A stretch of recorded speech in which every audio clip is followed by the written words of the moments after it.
he ran for governor of California. He is a former radio talk show host, a pundit. You see him around. And he joins us now from New York City. He's also got a project that we're involved with a bank called Old Glory Bank. We'll talk about that in a moment. So you're, I guess, running for president, right? Are you still doing that actively? Not you guessed, Bill. I am running, and by the way, I'm in Los Angeles. I'm not very far from the Ronald Reagan Library. I will be there. I won't be on the debate stage, obviously, because I didn't qualify. Why am I running? Well, I'm running as an America First guy, a MAGA guy. Well, Larry, you have a MAGA guy. His name is Donald Trump. But I'm also running because there are some issues that our party is not talking about enough, if at all. For example, Bill, the number one domestic problem in America, by far, that nobody's talking about is what I call the epidemic of fatherlessness. 70% of Black kids enter the world without a father in the home, married to the mother, up from 25% back in 1965. Now 25% of white kids enter the world without a father in the home, married to the mother. And even Barack Obama once cited these stats. 5 times more likely to be poor and commit crime, 9 times more likely to drop out of school, and 20 times more likely to end up in jail if you are raised without a father in the home, married to the mother. What's happened? A Democrat named Lyndon Johnson in the mid-60s launched what he called the War on Poverty. And since then, Bill, we have incentivized women to marry the government and incentivized men to abandon their financial and moral responsibility. The left isn't talking about it because they created the problem. Our side does not talk about it because if you're white like you are, you'll be accused of systemic racism. And if you're Black like I am, you'll be called, as I was at the LA Times, the black face of white supremacy. Nobody's talking about that. Number 2, the Democrats are not effectively dealing with the lie.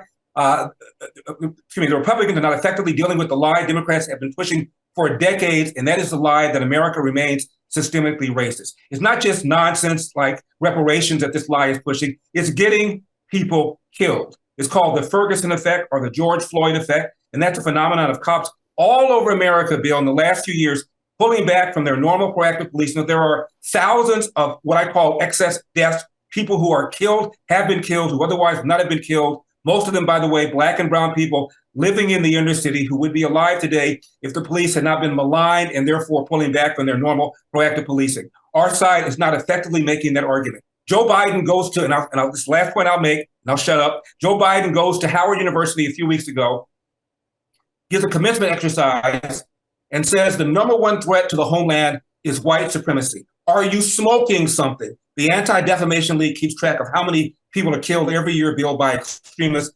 Last year, 25 out of the over 20,000 people murdered. You want to play that game? Most homicide is same race homicide.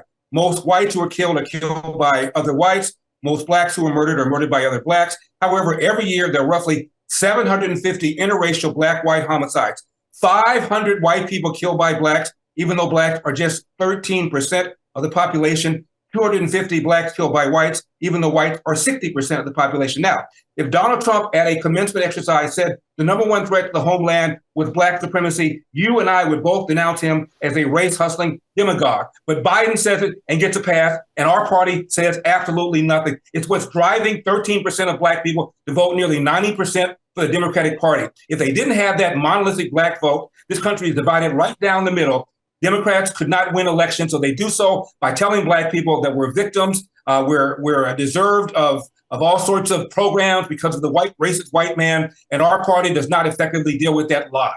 I am. Okay. All right. I got it. And I'm not going to challenge you on it because particularly in the fatherless homes is absolutely correct. And nobody wants to talk about it because the government can't intrude in the home, has no legal authority to do so. And as you rightly pointed out, if you criticize African-American culture, all right, then you're a racist, so no whites are going to do that. Trump's not going to do it. DeSantis isn't going to do it. Nobody's going to do it. If I were Trump, I would appoint you to some position where you could go around the country and get that message out. But the realistic political view is, at this point in history, no Republican is going to beat Donald Trump in the primary. Would you agree with that? I agree. He has a commanding lead. It's not going to happen unless there are forces that come in. And with Trump, every day is a new day. So certainly anything could happen. But right now, If the primary vote, all of them were held tomorrow, Trump just skates in. They progressives who have targeted him time and time again have lost that.